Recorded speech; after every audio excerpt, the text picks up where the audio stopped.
Greetings from a recently retired old lady who is venturing into the unknown by trying to communicate a little more virtually.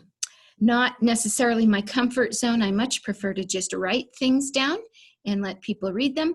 But I am realizing now more than ever before, this is a mode of communication for us. And I also know that very few people are like me, in that they prefer to read versus than to converse. I think most people like to see and hear things versus just sit quietly and read. So here I go. I am entitling this little, whatever it is, What Now? Today is May 20th, 2020. We are in the United States. We are coming out of our quarantine, our stay-at-home orders, and kind of trying to reopen, whatever that means. And we have just been through, still continuing to go through it to a degree, a season of great uncertainty, and for some great angst, and for others great trial because they've lost their jobs, or their jobs have become something so different than they ever would have imagined. And their jobs are nonstop crisis prevention and crisis intervention. Others just are feeling a sense of hopelessness, and others like me are just having this sense of, gosh, what's going on? And I feel an uncertainty inside, and things are no longer normal. So now that we're in this phase of where we are trying to reopen, I want to ask you now what? Now what do we do? I think most of us equate the reopening with a returning back to normalcy to a degree, although I'm sure we all realize that may never be 100% what we once knew. But we still want to go back to what's familiar as much as we can. And yes, I do too. That's human nature, I believe. But I want to challenge you, us, me.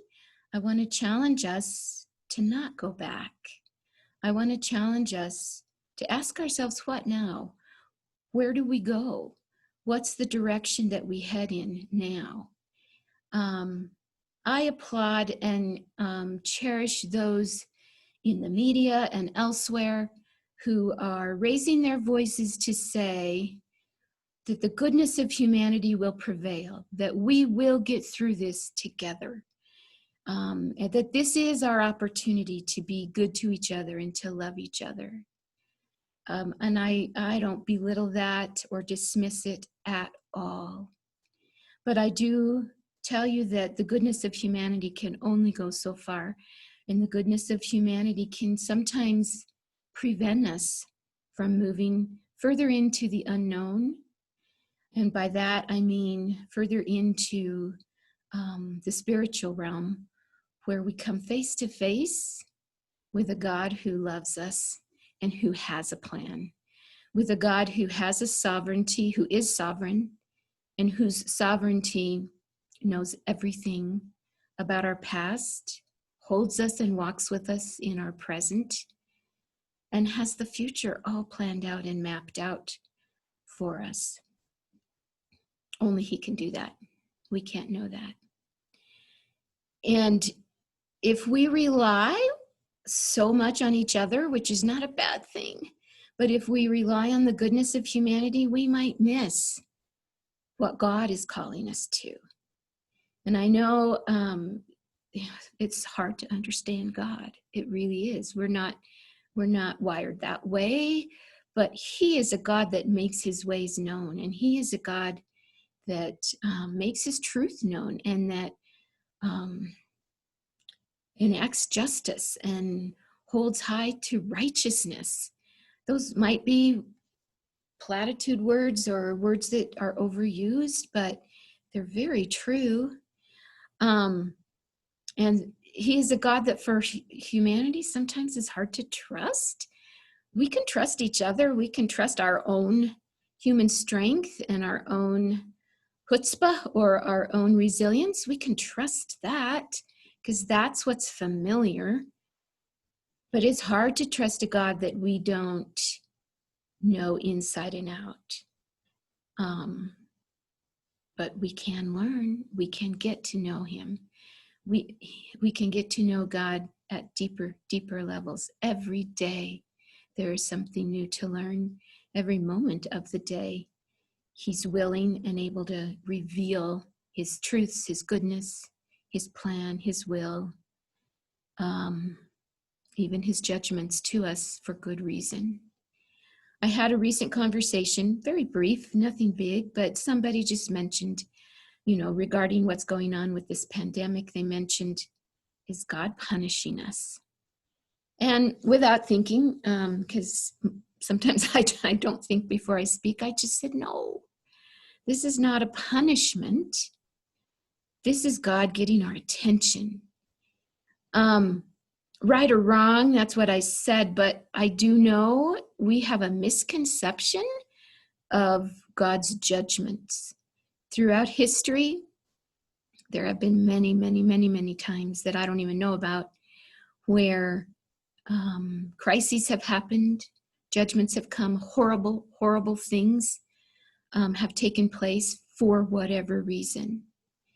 And people have blamed God, and people have questioned God, and people have said, why is God allowing this? And why is God doing this? And is God punishing us?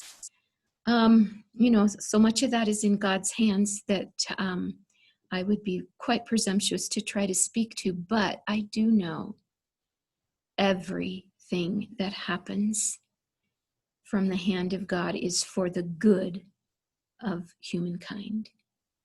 If it is a period of pandemic or of trial or of difficulty, it is based in God's goodness, because we can't see and know what God sees and knows.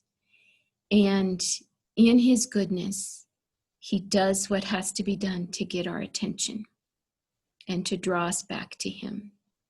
And sometimes that means